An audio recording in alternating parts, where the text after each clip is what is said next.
The shift didn't wait for an announcement. It moved in silently, like a tide changing under the surface, unnoticed until everything already felt different. The so-called threshold? It wasn't a gate anyone walked through.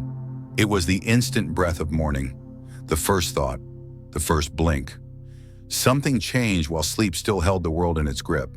And now, even if nothing looks out of place, the context is entirely rewritten. Conversations might still sound familiar, streets may hold their usual noise, but none of it operates under the same blueprint anymore.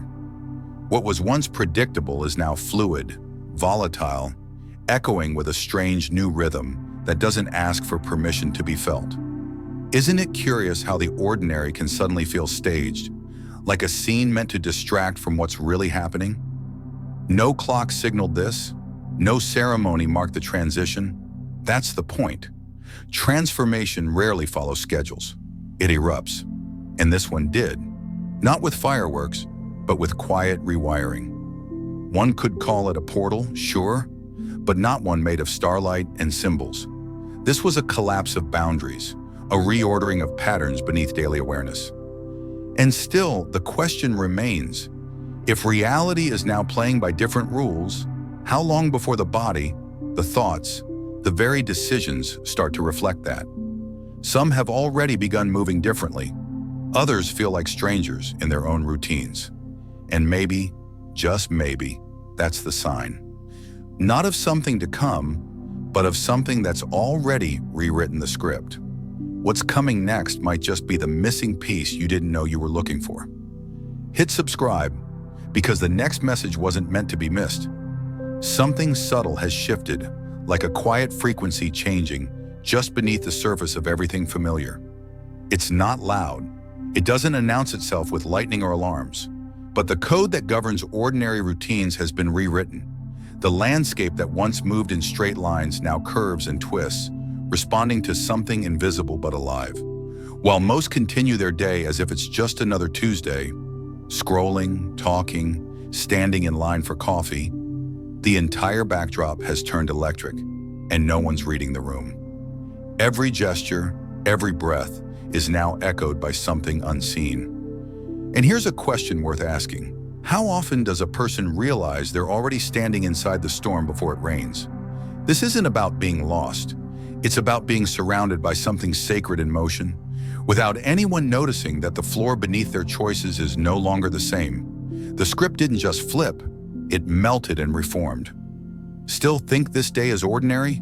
Maybe that's part of the illusion.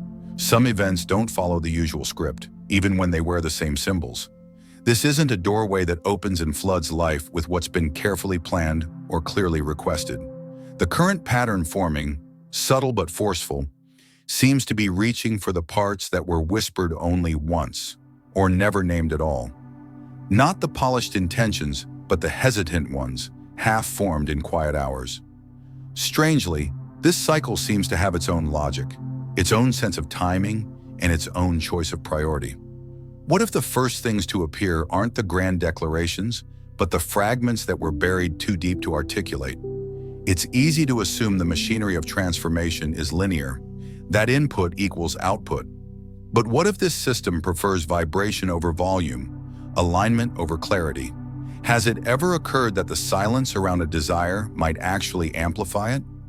This moment behaves like a lens turned inside out, revealing not what has been summoned most loudly, but what has been vibrating just beneath the surface, waiting for a signal. If something inside you felt still while watching this, it means you're aligning. Subscribe and stay close, because the transmission continues. There's a lot to unpack, and the deeper explanation will come with time. But before getting there, one foundational layer needs to be acknowledged. The number 5 isn't just a digit sitting quietly on calendars or phone dials. It's a pulse, a living current that flows through movement, change, and contradiction. It's not random that so many systems rely on 5. 5 senses, 5 fingers, 5 elements in certain philosophies. This isn't numerology trivia, it's architecture. And right now, this shape is showing up everywhere, not as coincidence, but as a structure revealing itself mid-collapse and reformation. Ever notice how 5 is always slightly off balance? It doesn't divide evenly. It resists symmetry. That's the secret. The number holds instability, tension, and potential all in one place, which makes it the perfect container for transformation. So while it may seem abstract, understanding this shape, this tone, is the first key to deciphering what's actually being triggered across timelines. Stay curious, because the pattern forming here, it won't repeat in the same way again. If you understood even part of this, it means the signal is reaching you. Subscribe. The rest will make sense soon enough. 5 carries the frequency of disruption dressed as opportunity. It behaves like raw voltage, alive, untamed, and impossible to hold without being changed. It's not the number of stability or polite transitions. It's the one that shatters patterns to reveal what's breathing underneath. In systems of symbolic language, 5 tends to show up when structures loosen and a deeper current takes over. One that doesn't wait for consensus or comfort. It's the rhythm of sudden movement, of detours that weren't in the plan but end up becoming the real destination. What happens when order isn't the goal? When the map gets burned mid-journey and something wild takes the lead? That's where 5 lives, in that precise intersection between control and surrender. It's easy to dismiss chaos as lack of design, but 5 proves otherwise. It's architecture built from shockwaves. And maybe, just maybe, that's the very kind of design evolution needs. Wouldn't it be strange if the only way forward was through everything unpredictable? When the 5th day of the 5th month arrives, something doubles back on itself, not in repetition, but in intensity. It's as if motion finds a mirror and sprints straight through it. This isn't symbolic fluff. It's a pressure point in the invisible anatomy of experience, a sudden jolt that activates circuitry no calendar was ever meant to measure. June 5th has always leaned into change, but in 2025, the effect carries depth that almost feels layered, like a signal traveling through both fiber and air, landing in more than one place at once. The shift is not louder, it's denser. It seeps into the wiring that lives beneath decision, emotion, instinct.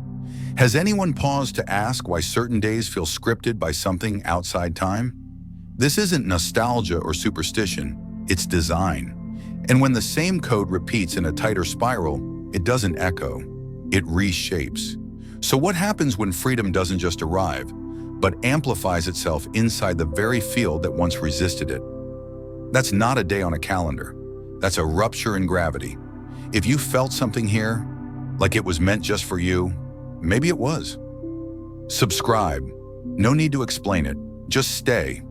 In the configuration of 55,205, something rare presses through the seams of linear time, a triad of symbols converging in a single moment. Not a rupture, not a fall, but a blueprint. Unlike markers that unravel the threads of reality, this sequence does something else entirely. It reinforces, it programs, it breathes scaffolding into the unseen. 555 doesn't dismantle timelines, it magnetizes them.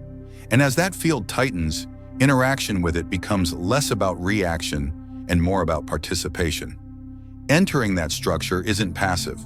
It requires coherence, resonance, a willingness to harmonize with frequencies that weren't there the day before. Once that alignment is made, a precision process begins. Call it design, call it emergence, but it's specific. Are those watching paying attention to the detail in how this unfolds? It's not grand, it's exact. This isn't about dramatic transformation, it's about tuning. Because when a system is built, it's not the volume that matters, it's the pattern that repeats without error. There's a kind of strength that doesn't arrive with banners or demands. It doesn't fill rooms or chase acknowledgement. Instead, it shows up quietly, in small rituals of care, in the invisible labor of staying grounded when no one's watching. And for the longest time, that kind of strength was easy to overlook. After all, it's not loud, but lately something in the design seems to be shifting, as if the architecture of reality is beginning to tilt toward resonance instead of volume. Those who have walked without needing applause are being noticed, not by chance, but by calibration. Not all recognition is public. Some of it is cosmic. And here's something worth pausing over. What happens when the subtle finally gets mirrored back? When the unseen becomes undeniable? There's an elegance in that, a return, a correction, the kind of reward that doesn't come with trophies, but with timing. Has it ever occurred that some forms of grace arrive only after decades of echo? Not all heroes are written into stories. Some are coded into the structure itself. Some efforts leave no trace in the visible world, yet carve deep impressions into the unseen architecture of time. Acts of quiet care, offered without invitation, recognition, or return, don't simply vanish into the air, they accumulate. Not in social currency or visible status, but in resonance. Every late night spent holding space for someone who vanished when needed most, every word of encouragement given to a stranger with no witness. These aren't forgotten, not by the field, not by the pulse. Especially now, there's a current unfolding, subtle but exact, and it has memory. Not the kind that archives posts or performances, but the kind that remembers frequency. This moment, this wave, seems tuned to those quieter notes, the ones not meant to impress but to restore. Has that ever crossed the mind? That sincerity might have its own tracking system? One that doesn't reward noise but nourishment? If anything in this realm runs on balance, then some energies are long overdue for a return trip. And when they do, it won't be loud, it'll be precise. There are moments that slip beneath the surface of attention, acts done in stillness, sacrifices witnessed only by the space around them. And yet those moments carry weight. When emotion broke quietly in the dark after being the steady ground for someone else, it didn't dissolve into nothing. It embedded itself in the structure of the field, stored not as debt, but as future motion. What's happening now isn't poetic justice or emotional math. It's resonance finding its way back. Not in predictable forms, but in calibrations that touch places logic can't reach. Restoration doesn't always look like reward. Sometimes it feels more like clarity, or ignition, or that small return of warmth that makes direction make sense again. Is that what this wave is really about? Not just compensation, but recalibration, restoring the reason behind the effort, the fire behind the silence. The law at work here isn't one of fairness, it's one of frequency. And frequency, by nature, completes its loop. This isn't just a forward-facing phenomenon, it's a correction. A portal often gets reduced to what it might deliver, but this one leans backward first, reaching into the archives of unseen labor and internal choices that never made it to display. The energy unfolding now appears to be less concerned with forecasts and more interested in equilibrium, and its measure isn't perfection, it's alignment, not the flawless kind, but the sincere kind, the kind that keeps choosing calm when chaos is louder.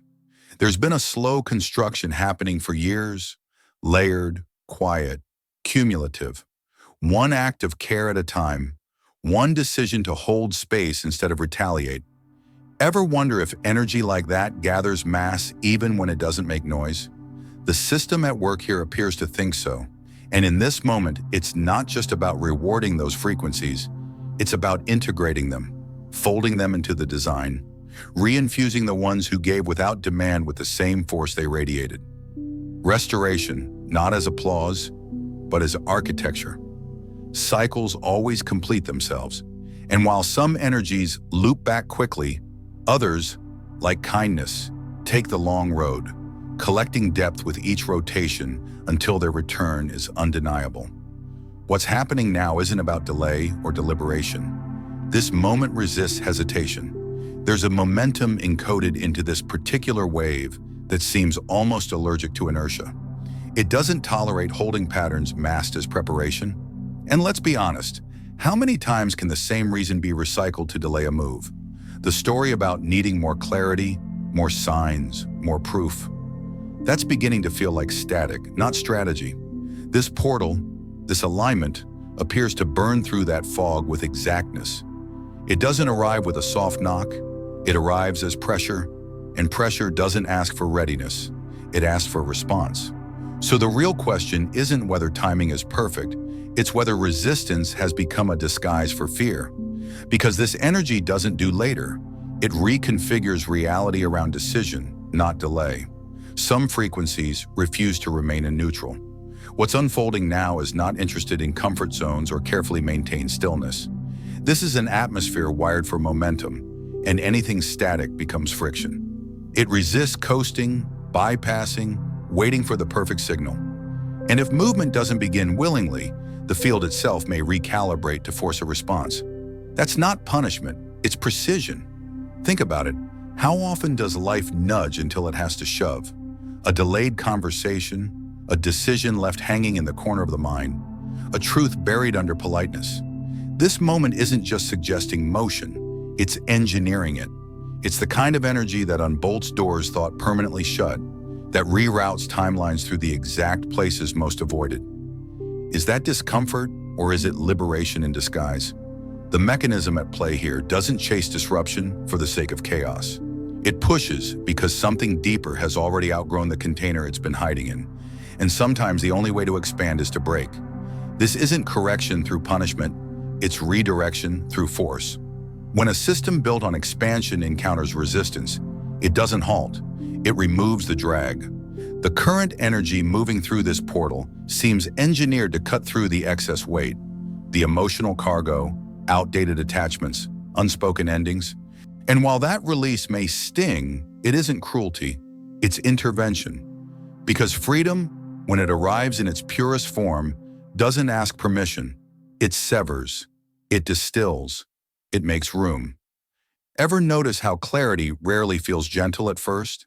Like fire clearing a field, this kind of transformation leaves no space for what clings without function. And that's where it gets uncomfortable.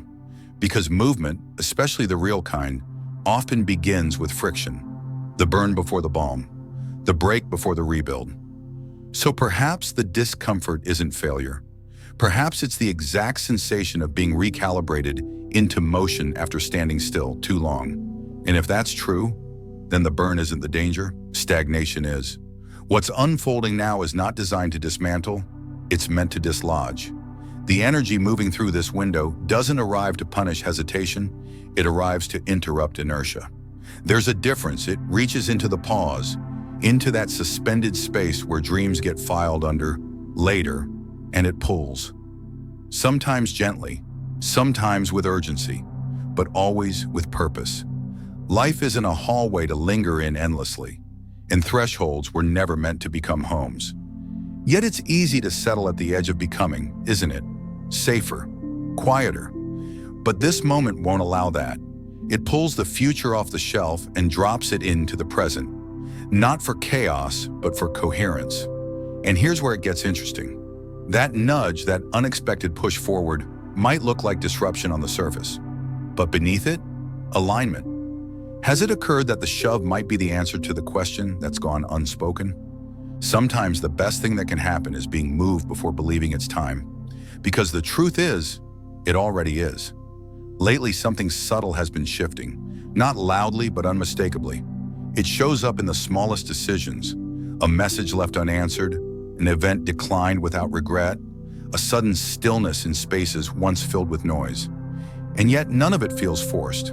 It's not withdrawal rooted in resentment. It's something quieter, cleaner, like the atmosphere deciding for itself what no longer needs to pass through. This isn't disconnection, it's filtration. The current cycle seems to be editing reality in real time, adjusting exposure not to isolate, but to preserve. Ever noticed how certain signals just stop landing? That's not disengagement, that's precision. It's as if the field around the self is recalibrating, tightening its boundary without needing permission. And this refinement, this pull toward quiet, isn't a warning sign, it's a sign of alignment. Perhaps not everything deserves access to the newer frequencies taking shape. And maybe what looks like disinterest is actually divine timing, removing what no longer resonates before it has the chance to interfere. Some shifts don't make noise when they happen, but they speak clearly in what they leave behind. Lately, certain interactions that once felt obligatory have simply slipped out of orbit. Conversations that would have drained attention now seem to pass like vapor, unnoticed and unmissed. Names that once occupied thought space have gone quiet, not from bitterness, but from irrelevance. That kind of detachment isn't cold, it's curated. There's a difference between being alone and being protected. What's unfolding now feels less like withdrawal and more like shielding. An energetic buffer designed not to isolate, but to preserve integrity. Ever stop and wonder why even casual words lately seem to land with more accuracy than usual? That isn't luck. That's alignment. When the internal frequency begins to shift, the external world adjusts accordingly. And that adjustment isn't about building walls. It's about filtering what no longer fits through the new doorway. It's not disconnection, it's design. And sometimes the most sacred thing that can happen is nothing at all from the people no longer meant to find their way in. There's a kind of quiet that isn't absence. It's refinement. Not all stillness signals retreat. Some of it is calibration. Lately, the pull inward may feel stronger, not because something is missing, but because something precise is approaching. And the system knows it. The energy moving now behaves like a filter, conserving output, pulling focus away from the peripheral and drawing it toward a center that hasn't fully revealed itself. This isn't disconnection from others, it's reconnection with purpose. When interaction begins to feel like static, it's usually because the signal is being retuned. So what if the low volume isn't something to fix, but something to follow? What if the silence is stretching the capacity needed for the next layer? Not every phase is meant to be filled with voices, plans, or noise. Some are designed to shape the container before the content arrives. And if that's what this is, then the restraint isn't lack, it's strategy. A soul doesn't always prepare loudly.